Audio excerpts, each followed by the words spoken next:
Citizens of the Reject Nation, we are back with Coy's Comic Corner. Thanks to you, by popular demand, we are back, and this is a video I have been wanting to make for years because everyone, since the X-Men were at Fox, people have been saying, like, when's the next X-Men movie? When's the next X-Men movie? And then Disney bought Fox, and then people were like, when's the next X-Men movie? When's the next X-Men movie? And I have been saying, no, we need solo X-Men movies, and there are a few in particular. One, most importantly, that I think needs to exist before anything else happens. We're going to talk about that today. This is why we need a Storm solo movie yesterday. Please like this video so I know you dug it. If you like this video, I've also got some ideas about Cyclops. I made one a little while ago on Coy's Comic Corner about how I'd bring in Wolverine via TV long form. Please leave a comment below. Let me know what you want the X-Men to kick off with, but I got a lot of love and a lot of reasons for Storm being the first. Let's get into it.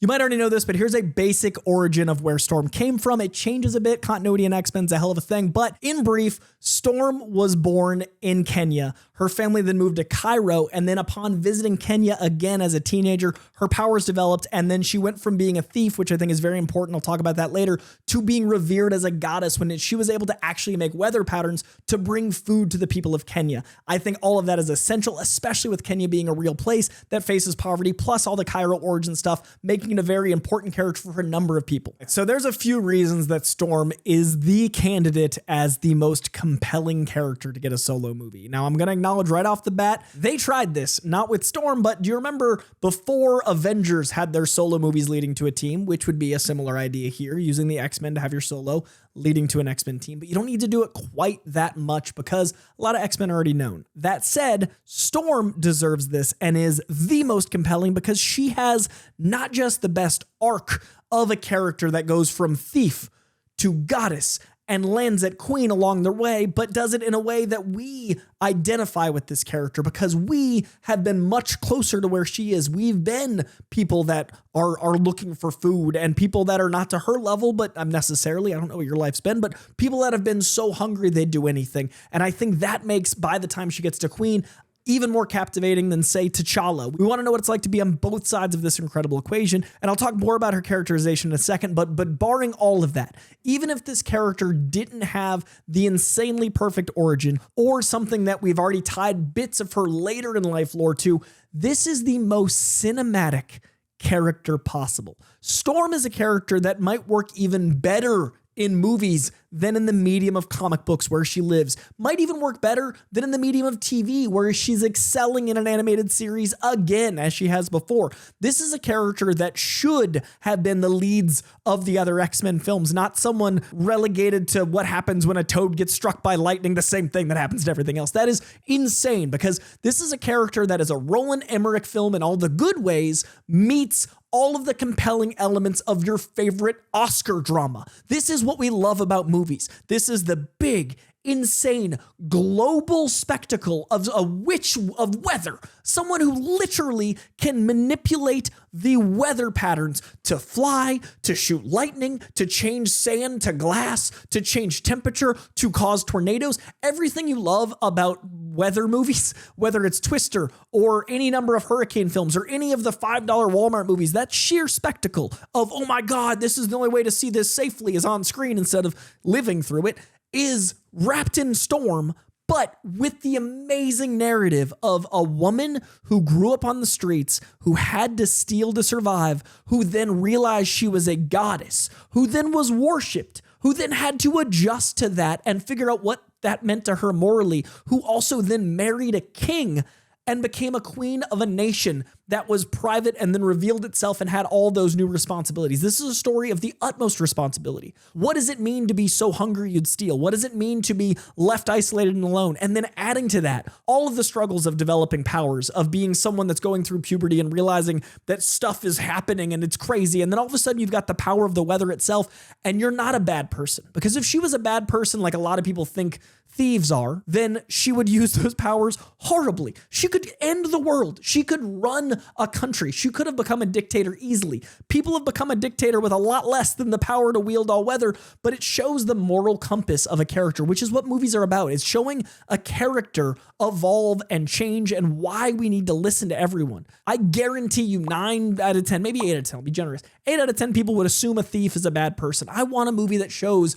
that because you're desperate, you're willing to do anything. And then to get the power of a god and not punish others. I love so much that Storm is one of the most powerful characters in Marvel, and she's one of the softest, most maternal, while still commanding. Strength and intelligence don't make you weak, and weakness doesn't sacrifice your maternal nature. She is a goddess and she needs a solo movie. And I think it's a really important character to represent people. Now, I know talking about representation upsets a lot of people, and that's the benefit of this character is she is someone that even the most insipid, the most obnoxiously overuser of the word woke incorrectly, because that word has effectively lost all meaning, which is unfortunate. Everyone that complains something is woke, and why is it all women? Why is it only people of color getting roles, even apparently executives? I think this character shows that women are so strong in their own way. This isn't a character that's taken a man's job. This isn't a person of color that's taken a whitey's job. This is a character that has always represented Africa. If you look at stories about Africa, there's so much about nature. There's so much about loving what their land means to them, loving what the culture means to them, what it means for them to represent their culture. Storm represents an entire culture we haven't really gotten to see a lot of. Yes, through Black Panther, we have seen a lot of Africa, but we've mainly seen a fictionalized Africa. And I get that's a great way to bring that awareness. And I love that we have Afrofuturism. And I love that we have so much more of a community that American audiences don't get a lot of. But I would really love now that we've broached that to bring in a lot of authentic African culture. I would love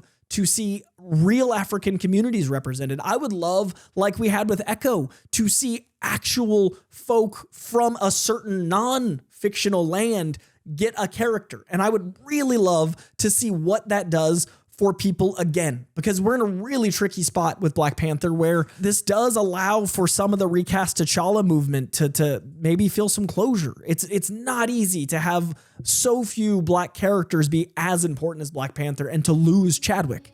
It's impossible. What do you do? And that's why I loved Wakanda Forever so much, because it was a way for the people that were asking that question that actually had to do something to potentially get closure. What do we do now? I love that this character is, and this is a very tricky statement, but I'm going to say it and see if it stays in the edit. This character is almost racist proof, because no matter what, people will complain when a black woman's on screen. But what do you say when you go, oh, this important character from the late 60s, early 70s is newly important? No, she's been around for so long.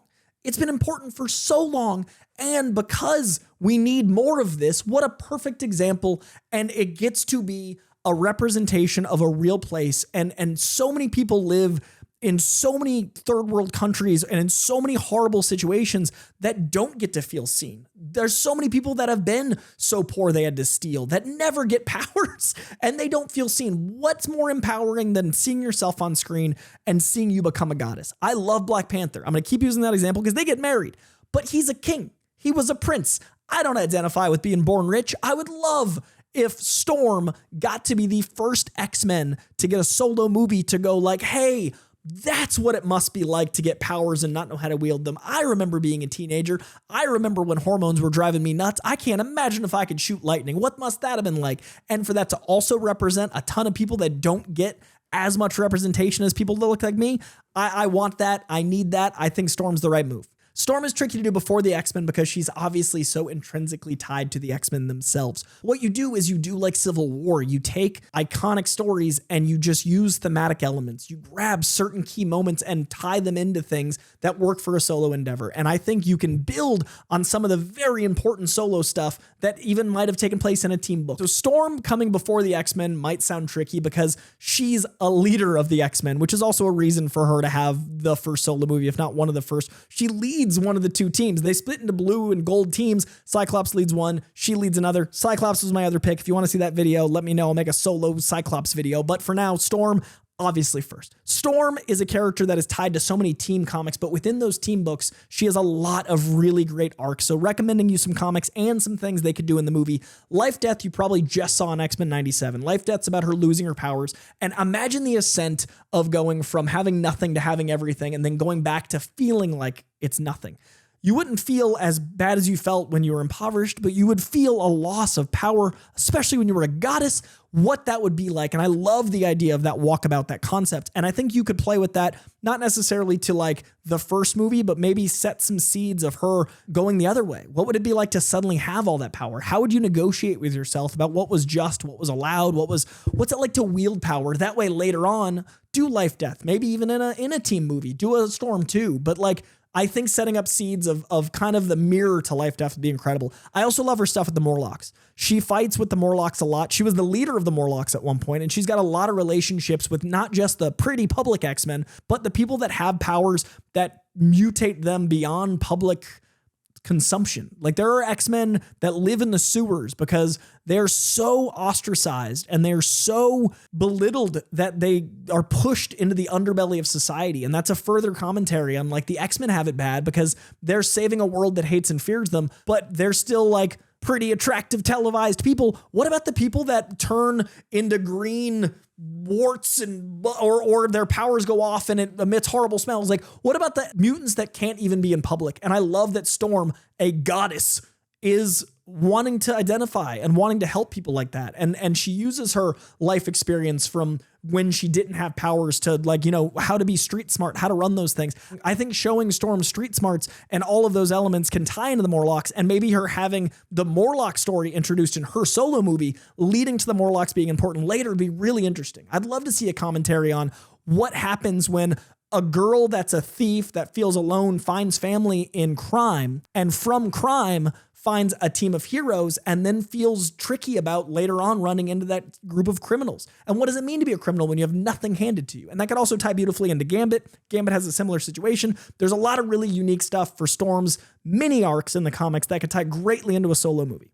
So you've got the cinematic elements of why she might even be better on screen than on the page. You've got the arc that allows for everything we want in a good movie. You need to care about the character. You need to want to see where their arc goes. You really need to want to see what they become. You've got so much morality. You've got this archetypal character that makes you identify with her through all stages of her life. You've got a lot of setting up for the world building of the X-Men. You can introduce a world that hates and fears them. You can introduce Morlocks. You can introduce a side villain or two. You can build a world, and you've got so much important representation for characters that don't get as much time in the light, and you can do it in a way that ties into certain familiar elements already within the MCU. It is going to be very tricky to introduce Storm potentially before the X-Men. It's going to be very tricky to not have people going like, doesn't she marry Black Panther later? It's not for as long as you thought it was, but you can use those elements like Wakanda, like Africa being mildly introduced, like our X-Men familiarity from seeing the original movies, from seeing the show, and make Storm her own character. That way, by the time she lands in a movie, you already feel like she's ready to lead. I don't want to see an X-Men team movie where it feels like everything is rushed together